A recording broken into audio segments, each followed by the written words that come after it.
o Terceiro Reich, que foi um estado de sítio permanente, que não foi declarado e revogado, portanto, todas as garantias foram suprimidas, foram suspensas, mas não.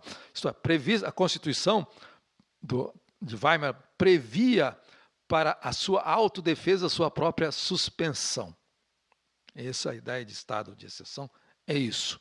É uma provisão constitucional, não é um ato de violência externa. É ela mesma que se precisa, para restabelecer a ordem, ela precisa desfazer essa ordem, ou instituir essa ordem, ela precisa desfazer essa mesma ordem que ela está instituindo. Bom, deixemos de lado.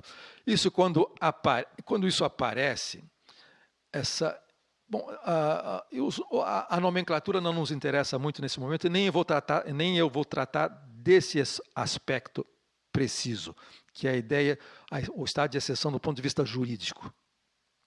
A estado de exceção, em alemão, é estado de exceção, em inglês é estado de emergência, em francês é estado de siège, estado de sítio e por aí vai. Nos americanos é plenos poderes, mas eu não estou, essa parte, esse coroamento jurídico da situação de exceção de fato, não me interessa nesse momento. Apenas me interessa assim, aí é o meu ponto de partida do meu raciocínio, é o seguinte, o que significa, como eu vou começar a expandir e chamar de era de emergência. É uma das periodizações possíveis dessa era de emergência, ela começa justamente nesse momento. E começa nesse momento, e o primeiro, onde eu me apoio para fazer essa periodização e dizer uma era de emergência que começa lá atrás, e depois ela terá uma repetição agora. Essas são as minhas duas balizas. Ela começa lá atrás em que sentido? O primeiro é fazer o diagnóstico dessa situação, dessa configuração nova. Eu não vou fazer uma exposição aqui, por favor, não fiquem assustados com isso. É um autor clássico, enfim, é uma espécie de ícone, chamado Walter Benjamin.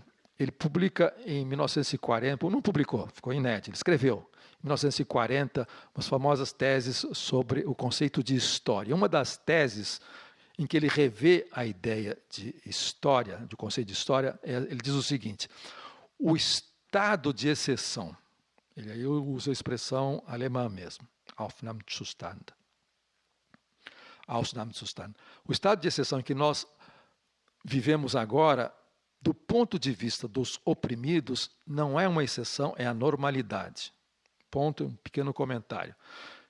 Obviamente ele está se referindo ao nazismo, ao Terceiro Reich. Em 40 ele está escrevendo, quando ele escreve, ele põe no papel pela primeira vez por extenso essas teses, esses conceitos. Em 40 a guerra já havia começado em setembro de 39, a Alemanha já havia invadido a Polônia, e ele escreve isso, ele era, digamos, marxizante, digamos assim, não era marxista propriamente dito.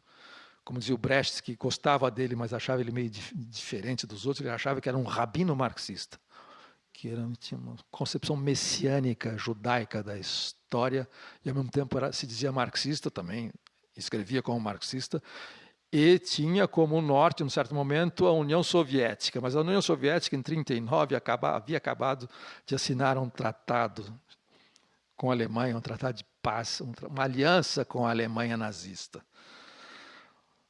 O tratado Molotov, e que para, digamos, os comunistas da época foi um choque. Para o Walter Benjamin foi encerrada a conversa. No momento em que isso é possível, como essa coisa grotesca acontece, nós temos que rever o nosso conceito de história, coisa que ele já vinha fazendo há muito tempo. Ele aproveitou esse pretexto. Ele diz o seguinte: nós temos que entender o que está acontecendo. O que é o nazismo? Esse horror, o que é esse apocalipse nazi? Isso é a história. A história real foi isso. Do ponto de vista de quem está por baixo e foi esmagado aqui até agora. E quando nós olhamos para trás, portanto, a história é uma catástrofe contínua. Esse estado de exceção, o nazismo, é a chave que explica a história anterior. Então, a história anterior é como se a história caminhasse para esse desfecho chamado nazismo, nazifascismo. E no momento em que o outro lado, a Revolução Social, se alia a isso para mesmo que seja para ganhar tempo, e ninguém mais tinha ilusões a respeito do que era o stalinismo, o que era a União Soviética dos anos 30, os processos de Moscou, a equação se fecha, diz ele. Então nós temos que, a nossa concepção progressista da história, ou mais especificamente a nossa visão progressista, a nossa concepção progressista do progresso nos impedia de ver isto. E nós achávamos que nós íamos de degrau em degrau, a história é uma espécie de bondosa velhinha que ia se regenerando e, de certa maneira, redimindo as suas catástrofes que ela ia deixando ao longo do caminho, a matança, essa carnificina, essa história de opressão e exploração que vem lá, digamos, desde o Neolítico Superior, segundo Walter Benjamin, caminhando para esse destino fatal que é o Terceiro Reich e o horror. Então, o nazismo é a chave da história. Nessa primeira frase dessa tese, diz ele, portanto, nós temos que repensar o que nós devemos entender por história no momento em que nós descobrimos ou nos damos conta de que esta situação excepcional foi o normal do ponto de vista daqueles com os quais nós nos identificamos e imaginamos cuja herança é a nossa, cujo testamento nós somos os testamenteiros deles, aqueles que foram massacrados, digamos, desde a construção das pirâmides. A história para ele era isso. Bom, então é necessário nós invertermos esse ponto de vista para e compreendermos de um outro ângulo aquilo que se chama de processo histórico, para então instaurarmos um verdadeiro estado de emergência. Eu traduzi isso, coloquei como epígrafe de uma coleção que eu dirijo na Boitempo, chamada Estado de Sítio, para não chocar as pessoas, porque ele fala estado de exceção mesmo, todo mundo podia entender isso, revolução igual à ditadura, a ditadura do proletariado, que não era o que ele estava pensando mais, mas ele fala em um estado de exceção de verdade, verdadeiro. Um estado de exceção verdadeiro. Ora, só abrindo um parênteses, não é mera erudição, mas enfim, não queria entrar por esse caminho, porque na época, nos anos 20 e 30, o Walter Benjamin estava lendo um autor alemão, que é anátema, chamado Carl Schmitt, que depois tornou-se um ideólogo nazi, se rebaixou por oportunismo. Ele não era propriamente um nazista de convicção, era um grande jurista de direita, católico inclusive, que estava estudando a ideia de ditadura e estado de exceção. Tipo, estado de exceção e ditadura repensado pelo Carl Schmitt é que está lá no Walter Benjamin, mas ele estava polemizando com ele. Bom, e, portanto, quando ele fala em um verdadeiro estado de exceção, ele está pensando em revolução mesmo. Estado de exceção em relação ao que foi a normalidade da história, agora que era o outro estado de exceção. E eu traduzi. A segunda menção, para camuflar, eu trapaceei. Eu chamei de um verdadeiro estado de emergência, um verdadeiro estado de urgência. É uma trapaça, mas é uma trapaça bem-vinda, porque não é uma escamoteação filológica total. Pelo seguinte... Portanto, ele diz assim, olha, o nazismo é a chave da história e para nós revertermos essa tragédia, nós temos que reinterpretar a história, instaurando um novo estado de exceção. Esse estado de exceção é a redenção social, socialista, comunista, como chamamos, ou o Messias, voltando como ele imaginava. Só que ele dizia o seguinte, por isso que eu me permiti essa tradução que escamoteia as coisas. Ele dizia o seguinte, quando ele pensa nesse verdadeiro estado de exceção, esse estado de urgência ou de emergência, ele está pensando, é claro, em revolução. Uma revolução muito especial. Para ele, a revolução não é a culminação de uma escalada do progresso. Essa revolução é um freio de emergência, é uma situação de emergência. Portanto, ela é declarada, ela se deflagra, ela acontece numa situação de emergência, como se nós puxássemos um freio de um trem que está indo na direção do abismo.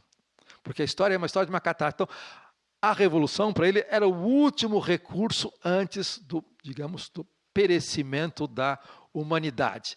E quando ele diz isso, a revolução, ela não é aí ele corrige o Marx, corrige o progressismo do Marx. O Marx diz, as revoluções são as locomotivas da história. Ele fala, não.